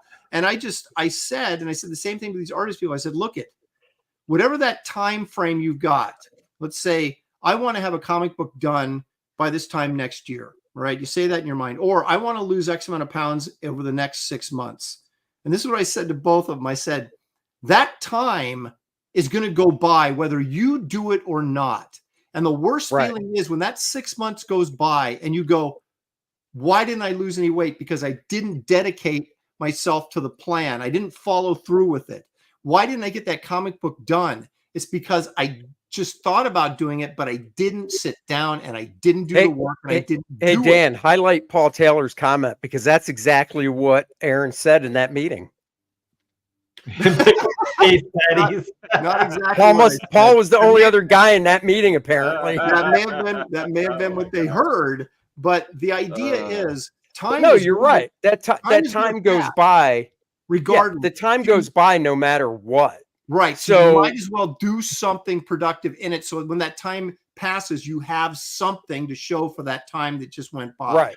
We all understand it because, like I used to say, like my career goes down to minutes and seconds, like seconds and minutes. Like sometimes, like to get that FedEx, to get that guy at 3:30 every day or whatever it is, like I'm going down to seconds, you know, like sometimes I'll be running it out to that guy while I'm filling a black or something like that. Right. So you realize like how much you can get done in like 5 minutes or 10 minutes. Like you micromanage as a creative person, you micromanage every freaking minute because you realize that. And then you start becoming very, very conscientious of the time that's going past because you go, I got 10 minutes. I got to get this panel done. What can I do? Right. Or you could just look at something else on the page, or maybe, you know, we're all juggling multiple things, even if we're just working on, you know, the one book, like Aaron was working on Kit Carter. There's still other things where it's like, Aaron could be like, I've got 15 minutes. Okay, it's not enough really to draw anything. but I could send out a post about it, or I could do this, Mhm. you know? So it's never, oh, I only have 5 minutes. I can't do anything. It's, oh, I've got 5 minutes. What can I do in that 5 It's like minutes? a shark doesn't sleep, right? It's always swimming, Yeah. that kind of thing. But I Hey, remember Every step, no matter how small, gets you to that finish line. exactly little Right. steps. I remember talking to Mike Carlin. I'm sorry, Art. I have a joke at your expense. No, I'm just kidding. Look at him. Every time Art the Bear describes those buzzer beaters, I imagine him pulling out Mentos and snapping one off, going, the fresh maker. He's got the fucking box. He's leaping over cars and shit. All right, carry on. No. But I remember I was having a hard time with getting things done, and then Mike Carlin said, he said, well, how much time are you putting in? I go, well, 10 hours, 12-hour days. He goes, really? He said, well, how many times do you get up a day? What else do you do while you're working? All these things. He said, you know what? He said, keep a tab on everything. So when you get up, log the time. So when you sit down, log the time. When you get up, log the time. And you will find out that you are spending far less time actually drawing than you think.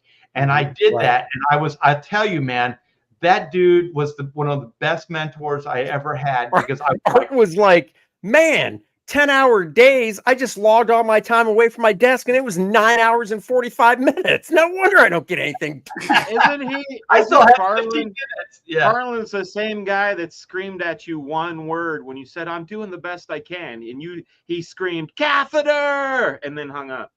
Yeah. Just piss in a tube and never leave the table. Yeah, but I thought it was great advice. And then I started going, well, if I can do 6 panels in 10 hours, then see if I can do 7 panels in that same amount of time. So then just keep doing it incrementally. Just do like small steps. And then before you know it, you have another page that you're able to do in that same amount of time. So just keep pushing yourself in small increments. And then also, like I said, you start realizing how much time really means and how much you can do in a shorter amount of time. Where did Andy go?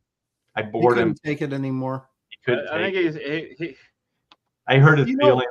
Well, Art, it becomes super obvious when you're working with a broad timeline, right? It's like, I got to get Kit Carter done in 6 months or 8 months, right? And you're but then you get down to like that last week and you go, gosh darn it, this needs to be done by this time so I can get it to the colorist and letter and all that kind of stuff, right?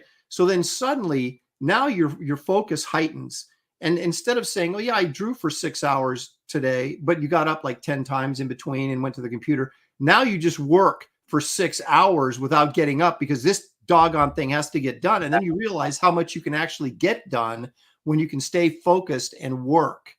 And that's the hard thing. We get so many distractions, especially when we have to promote ourselves. Yeah. You get onto the computer and say, okay, I'm going to post this on Facebook and Twitter and then I'm going to get back to work. But then you see a video and you're like, oh, that looks interesting. And then pretty soon you have a 30-minute rabbit hole that you went down. You're like, what was I sitting down here? Or somebody emails you or the colorist has a question and you realize it's not going to be a quick answer. Yeah, like I'm going to have to take this. I'm going to have to download it. I'm going to have to do a visual take on it so he can see what I'm talking about. And that's another thing that's really, really interesting about doing what we do. It's like, I'm not a colorist. I don't do certain things.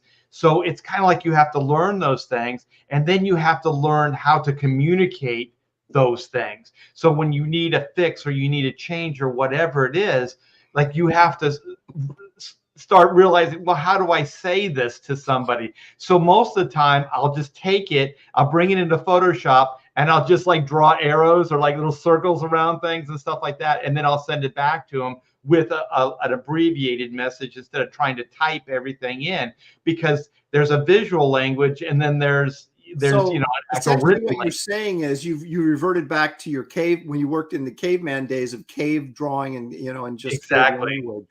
It's so much easier. Yeah. You know what? I know tongue in cheek, but the truth is the new model requires this. Yes. You know, and Right. but it's also a super blessing. You know, like when Art was saying earlier, talking about comic book Bob saying you should teach people the ink, and you're kind of like maybe it should die. I'm of the other mind of like, no, those real principles. Those are real principles that like we learned. I understand a digital tool because I know the analog tool. Do you know what I'm saying? Like there's a tighter connection to it. There's Andy Smith. There he is. There My he internet is. we've got storms going on and my internet went down. So I'm Yeah, on my that phone. same thing happened to mine earlier. Yeah. Stupid internet. Stupid. Now we get a different view of your cave there. Yeah, Andy's studio looks like a comic shop. Look at that. Where's the cash register in the front desk? I love his studio. You'll be here next Thursday. I know it's gonna be awesome. But the thing, what I really meant by that is like it's me personally. It's not necessarily the industry, because I have taught inking like for decades. Like there's a lot of great people that are out in the industry. So I feel like I've already contributed back to the industry. I gave a lot of skill and a lot of opportunity to a lot of people that are successful now because they came out of Hack Shack Studios. So I'm kind of coming from a different point of view. Like I don't really want to do that anymore. You know, like I mean, you've done, to your credit, you have done a lot. And like I said earlier, you know, planting seeds for trees that you'll never enjoy their shade.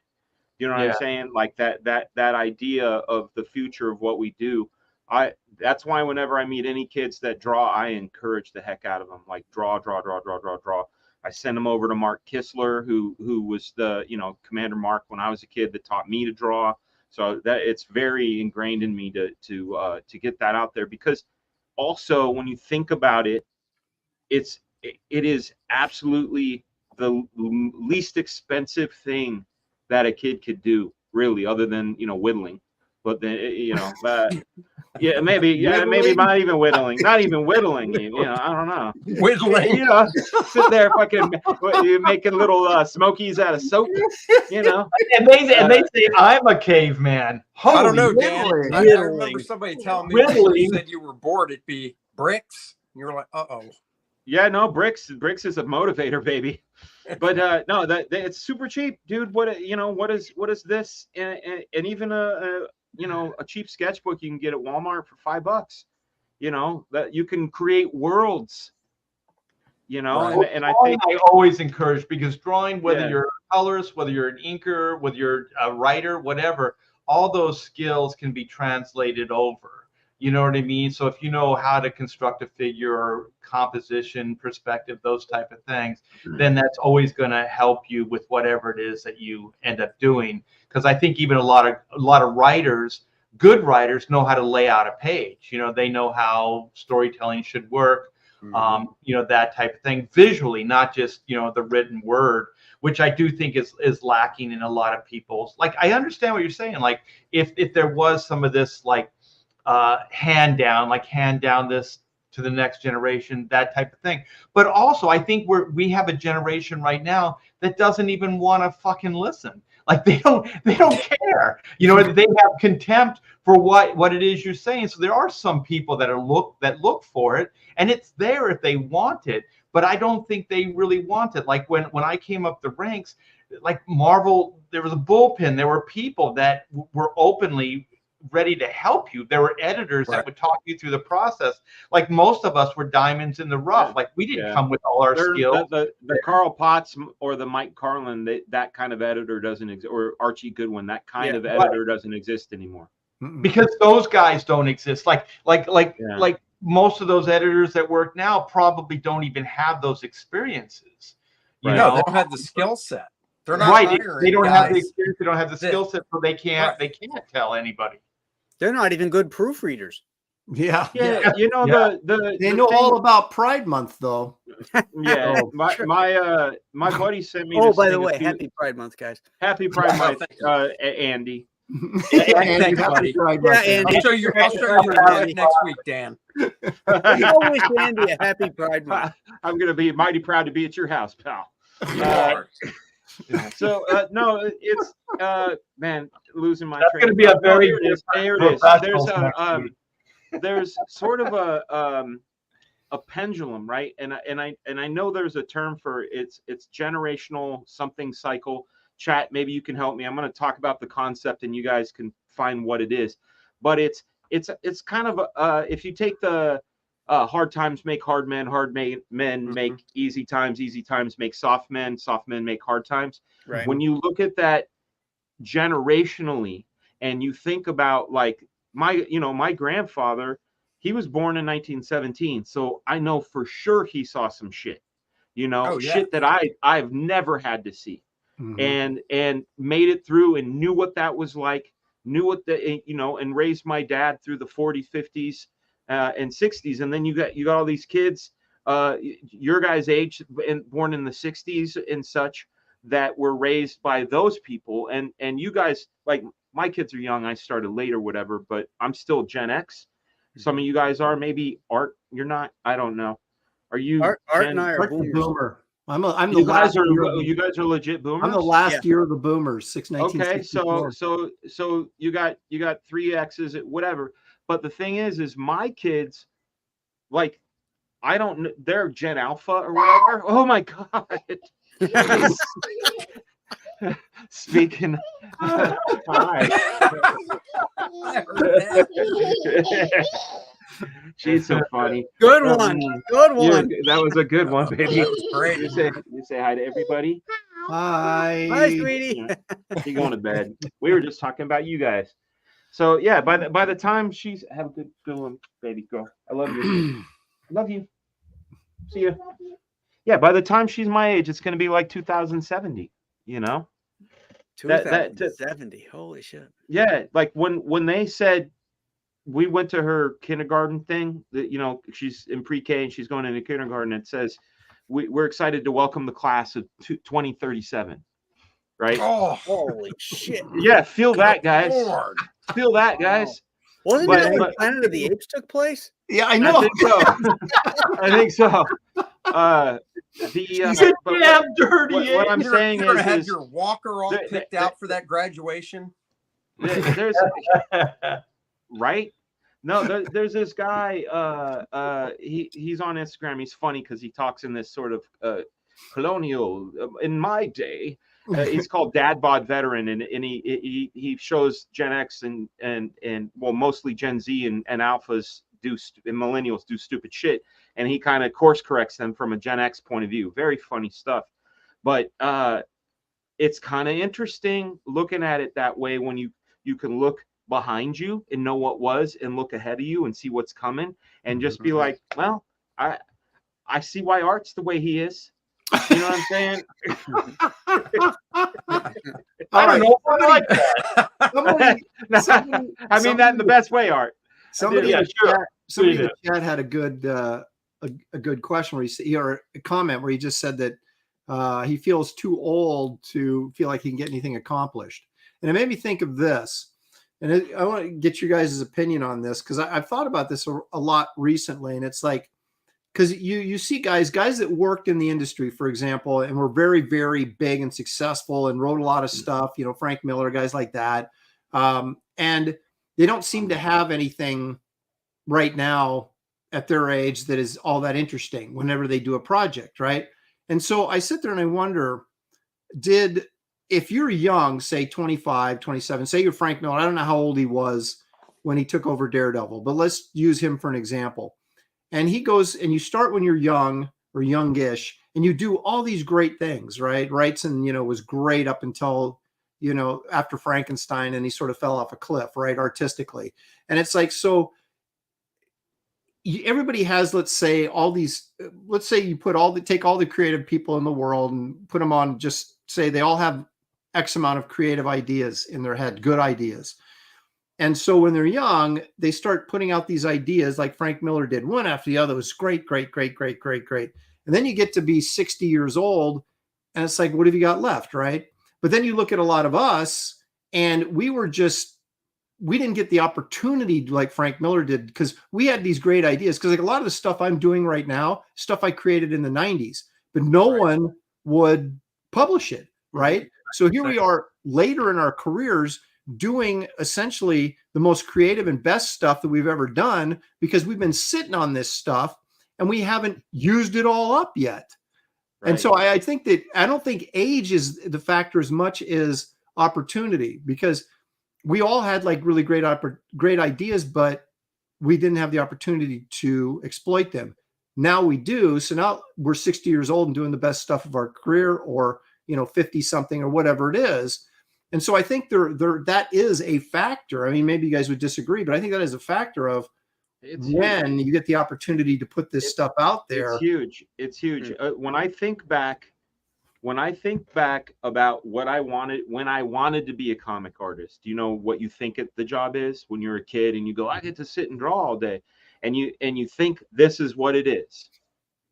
And then when I came in, when I did, which was the 90s, the image explosion, which is not even the same model that came before it of the 80s, the shooter era, that I came up in a different thing. But then there became we talked about this in other episodes, the gatekeeping of the hero magazines, the wizard magazines, all this sort of thing that, anybody doing great work can be overshadowed by, top 10 lists and articles and features and shows promoting and putting other guys in the shadows. I can honestly say I am so glad that we're past that. I am so glad that you don't have to have hat in hand begging. Your talent's there, but you don't. You got to fucking schmooze. Fuck off. You know what I mean? Like I hated that shit. I just wanted to draw a comic. All we have to do is win over the reader. All we have to do is go direct to the source, the people that are going to back the book. And also what showed me is when there was a lockdown, right? And Marvel, and they were like pencils down and they were like toting like, oh, the industry just shut down and stopped. Well, guess what? I kept going. Stop. We kept going. Right. We were going direct to the consumer. We were still selling books. We were still doing that. So you know what I mean? Like, this is a superior business model, and you can't shut this down because it isn't gate kept. It isn't reliant on all these other things. It's a direct route right to the consumer. We draw it, we print it, we send it out, to the backers.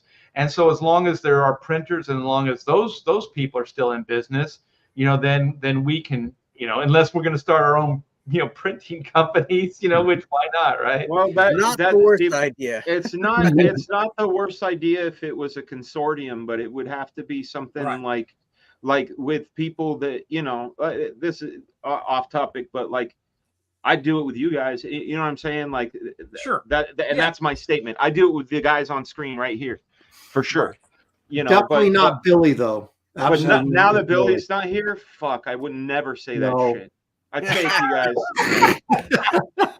Well, that was said with such conviction, man. I don't know where it came from. Clip it. Yeah, no. That's what happens when you miss an episode. You become a target. Yeah, that's right, Billy. These are it's the Iron Age, as they say. That's right. Yeah, no, I think that sort of thing. What we are able to do is look outside ourselves in other industries. Like I mentioned, DJ Alchemist. This wasn't some niche thing. This is what the fucking music business is god awful, guys. I think I mentioned last week. It might be a fever dream, but John Bellion was talking about Live Nation, the people that own all these stadiums. Give them $1 million advance and say you have to pay us back. But to pay them back, he would have to sell 36 sellout shows, and he's only making money from the tickets sold. Okay. Meanwhile, they make $4 million a show from peanuts, parking, and alcohol, and their portion of the ticket. But they're taking his advance out of that $1 million. So that's happening with record labels. Record labels have these things called 360 deals now, where the bands used to back in the day go, okay, fine, you get my masters, you get my poet, whatever, but we got the merch. If I make a fan club, if I have it, no. Record companies have their fingers in that shit now too. The guys that are making, the guys that are making the money are the small time guys that you don't know their names. If I said Tech Nine to you, you'd go, I don't know who that is. And I could say that's a rapper from the 90s who pulls in very high 6-figure income every year and does what he loves. and he's our age, and he's a fucking rapper. You know what I'm saying? Like when you look at that and go, hey, he's got maybe 3,000 fans, and those fans are there for him. And you know, if like my idea as far as my music is, I can get people to buy my music whether or not they like my music or not, by making what comes with your record an exclusive print or a poster at the same price as a print or a poster. You just get an album with it. Well, you know what I'm saying? That's an excellent point, and Andy can speak to this better than I. But we both did books. He's done several for Watson Guptill, right? And the book I did for them, I never saw a penny other than the $5,000 advance I got for doing the book, which took me, months and months to do. So it was like a drop in the bucket. But because the sales weren't there, or at least the money that they made during the sales went back to them, never got to me. So I could take that same book right now and crowdfund it, even if I just raised, $10,000 or $12,000, it'd be way more than I made putting it through Watson Guptill, Right. And I have a very recent example. You know my book, The Grave, the one that I did 365 a panel a day for a year. My book, when all was said and done with my deal with IDW, and I own the property 100%, when all was said and done, I was in comic stores, I was in Barnes and Noble, and I was in Scholastic Books. Upside down, $750. Oh, even on Scholastic? Holy crap. Yes, upside down. And I went so far as to buy my backstock back because I believe in it, and I can go sell them at shows. And when I do the masterpiece edition and I crowdfund the one that's full color with the bells and whistles, the one that there's only 1,400 copies of, that thing's going to be worth money. dude, You know what I'm saying? You know how many copies of Garbage Man I've sold, that trade paperback? I published it through Dark Horse, made zero cash, other than the little bit of advance I got to pay for the extra pages I had to do to get rid of Batman and put in my own characters. And now I'm buying all those books back from Dark Horse. So the advance they gave me, I've more than given them back in sales of their own book, but then I turn around and sell them on my own campaign. Right. And I'm actually reaching an audience that wants to buy that book. They're there for you. Apparently, Dark Horse wasn't able to do that, or it wasn't the right property for Dark Horse. I'm not going to put it on them, but I'm just going to say that again, getting back to this whole idea of going through bookstores or going through comic book shops is really, as an independent creator, is a no-win situation. I hate to say that because I love comic shops and I've got a lot of friends that own comic shops, but we can do so much better and with so much less doing it ourselves direct to customer. And with your idea for Aaron Con, that idea, just take it and kind of abstract it out. It's a brilliant idea because when we go to a convention, Rob Liefeld said this to me one time when we were first patching things up back in 2014. He was telling me about his mindset about going to conventions. Bless you, Graham. Going to conventions and looking at it as a pie. And if he'd go, if Stan Lee is there, this piece of the pie is taken out of how much money is being spent at the convention. This much is being spent on this. This much is being spent on this.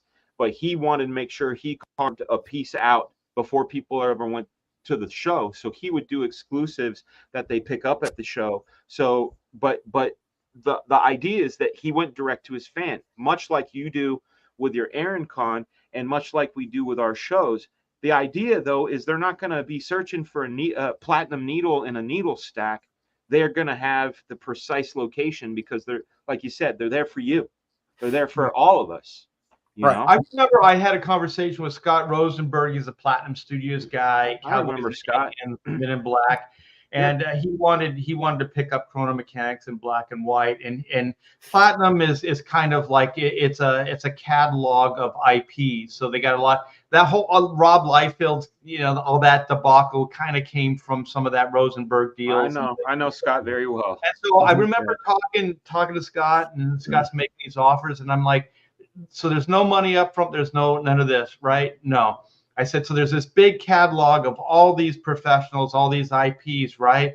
So then how do you market it? How do you sell it? And he was dumbfounded that anybody even asked him that.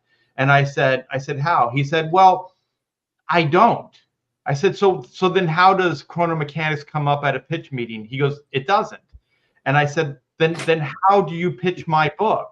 He said, they look through the catalog, they see something they like, and then they call me.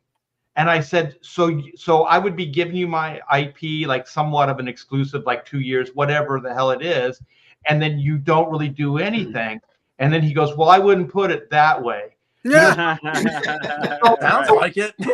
So it's kind of one of those things where you think like, oh, this guy had these great franchise, these big movies made, this guy's a producer, all this stuff, right? So you think he can get things done, right? But then you realize, no, because like you said, that little pin, you're just kind of getting lost in all of this other stuff. But if you can, even if it's a narrower search or a narrower fan base, you can do better in that smaller arena than the big.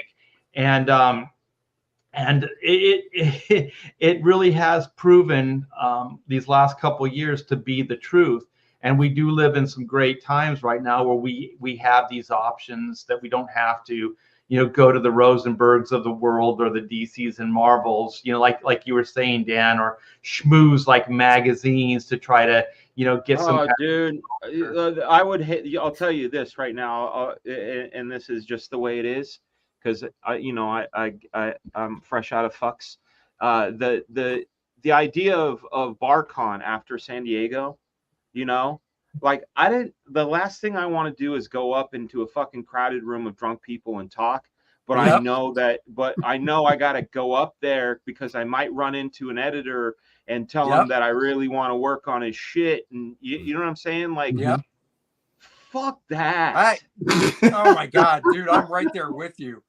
That part was just the drag of going to that show, was doing that stuff at night. It was just like, I want to hang with my homies and be like, yo, you're in town. Let's go fucking hang out. Exactly. I never did that. And that was my biggest probably downfalls. I never schmoozed. Never. Yeah, well, and I want to address something in the chat real quick, just for clarification. Blue Samurai says the Garbage Man crowdfunded didn't make it, so I had to buy a Dark Horse copy. Right. Okay. Number one, I didn't know what I was doing, and I didn't handle that correctly. But my point was simply that the success of Wraith of God allowed me then to sell Garbage Man, because people were like, oh, this is good. What else you got?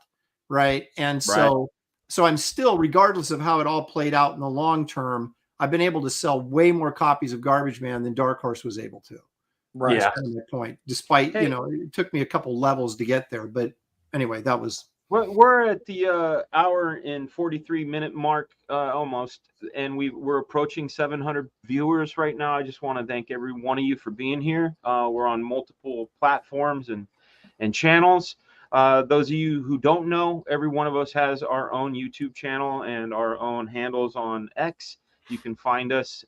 We are the Professionals. Today we're missing our compatriot Billy Tucci, but we'll be back next week by seeing him. But I want to thank everybody for being here so far. We're just talking, the original concept was just the future comics and our mortality, getting our ideas out, and really just putting things in a perspective. Roundtable conversation.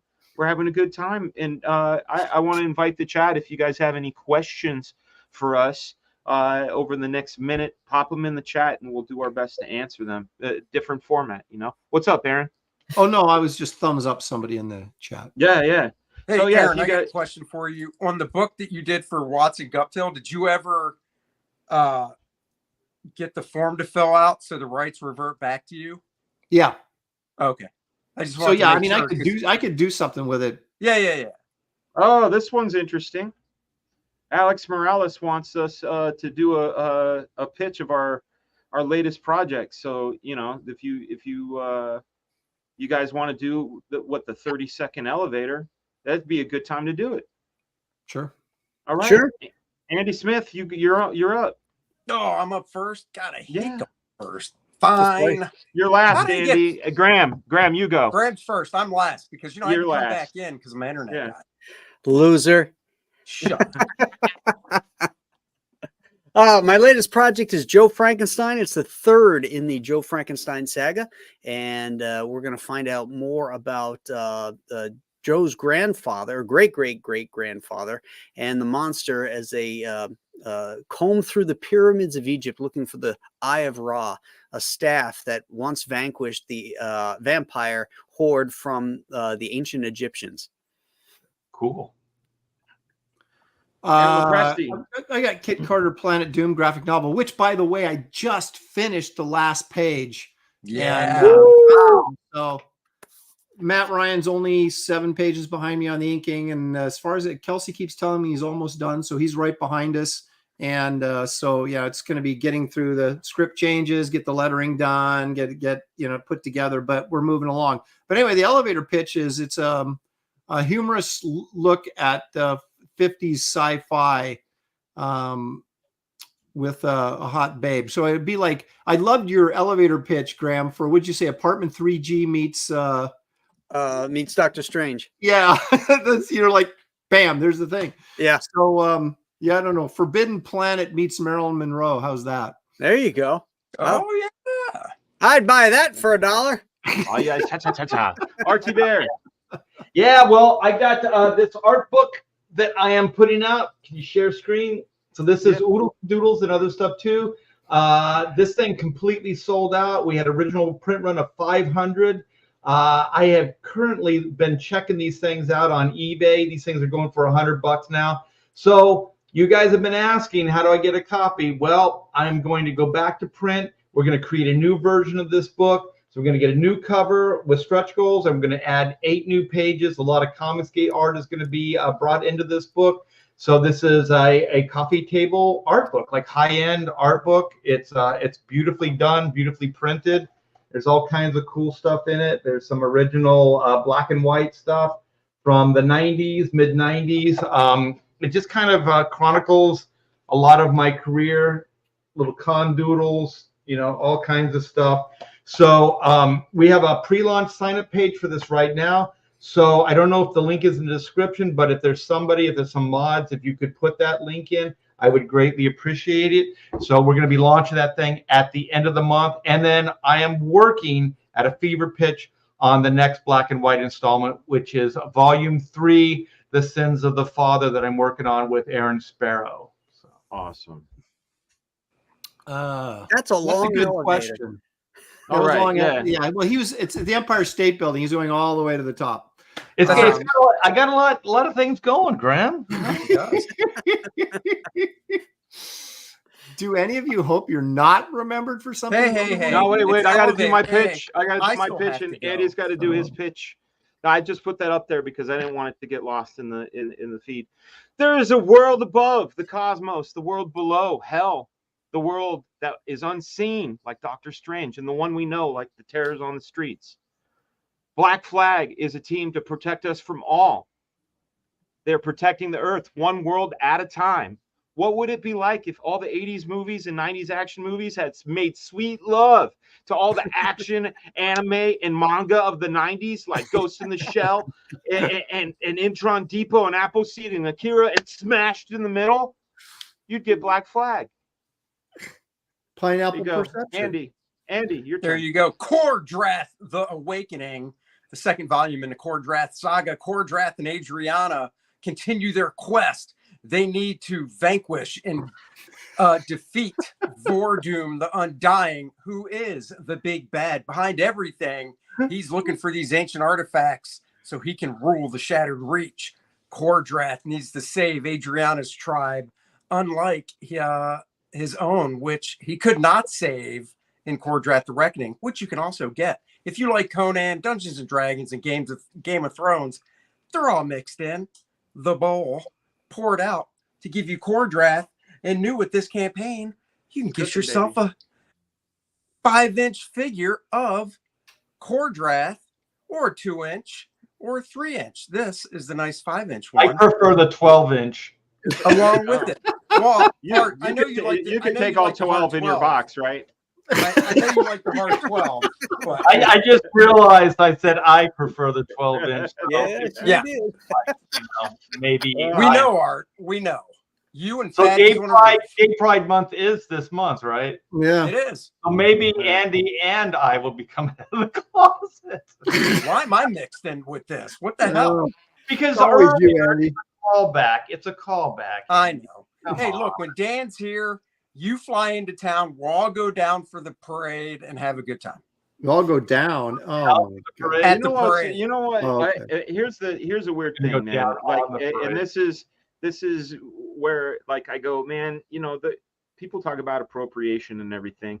Back in like 97 or so, I was really going to church quite often, and thanks to my inker Larry Stucker and his wife, wonderful people. Art knows them. Wonderful people, and they gave me a Bible for my birthday that year, and I was so into it, like full on, like just yes, let's go, that I got a "What Would Jesus Do" bracelet, right? And I picked the one that was great. It was colorful. It said WWJD. You know, I wore it, and every time I was thinking of doing something wrong, I'd go, yeah, God, I'm here for God.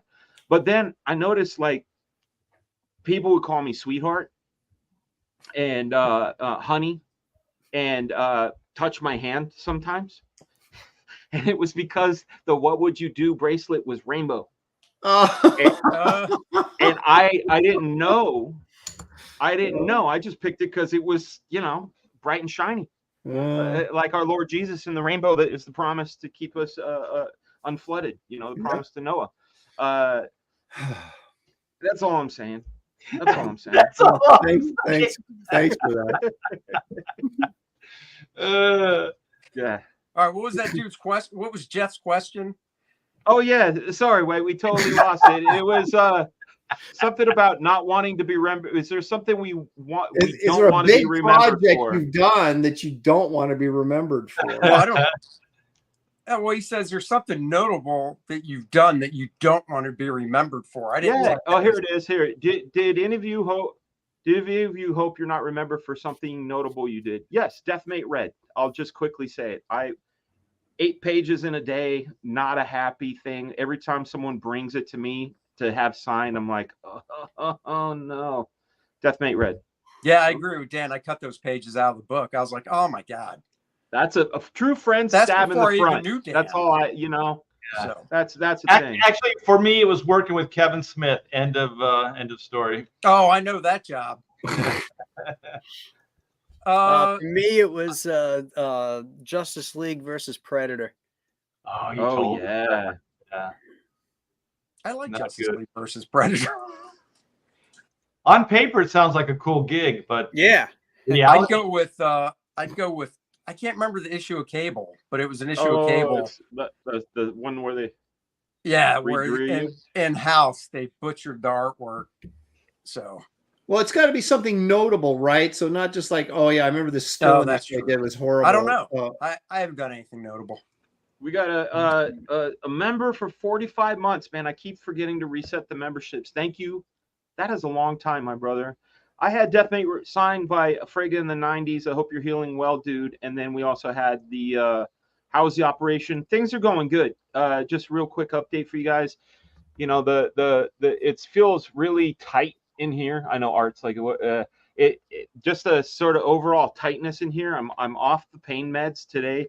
I weaned them down. I was doing 4 a day. Like last week when we did the show, I was on 4 a day. Yesterday I was on 1 a day, a half in the morning and half at night. Today is no pills. So I'm feeling a little sore than usual, but I'm feeling quite optimistic and looking forward to heroes. Dan, it's okay. Yeah. This is a safe space. You can come out and tell everybody the operation was an addictomy. It's okay. So now I have 2. And when I go to your house, there will be 4. What? Well, you got the one put in the back as well. So it's my tail. That's right. It's my squirting tail, as they call it. You guys are weird. All right. I didn't say anything. That's Andy. Yeah, really. Weirdo. Let's see if there's any more questions, you guys. Let's see. Here's a question. Did you guys ever read the Book of Geniuses by Art Crumb? I myself have not. I've not seen it. No. I've not read it. I like Crumb. I have seen. have all of his I've sketch seen books. the biography film Crumb, which is I've seen that. something else. Yeah, it is. His brother that was swallowing the stuff. Oh, Floss! I know. The body fucking floss. Crazy, man. body floss. And he was the most normal person. Crumb was the most normal person in the family. Sometimes I feel like my family's that way. Oh my God, And, dude. and my Dan. brother David's the most normal. Well, yeah, that's true. All right. Well, let's wind it down. We've been going Yep. almost 2 hours. We got 710 viewers. It's a record for my show, at least for our professionals. And next week, I think we're supposed to go to Billy because I'm hosting for him. If he shows up, you know. Yeah, you guys got to hear about our project, so that's all good. Any of you guys have anything you want to say before we knock out, other than peace out? Just thanks to everybody for hanging you out all. with us for the last 2 hours, and thanks for supporting all of our projects and spilling something that's a labor of love from all 6 of us. So we appreciate you guys supporting us, and hopefully, you know, you're digging what we're putting down. So Heck yeah. You think it'd be appropriate to end out in some bacon? Sure. Bacon. All right, bacon it is.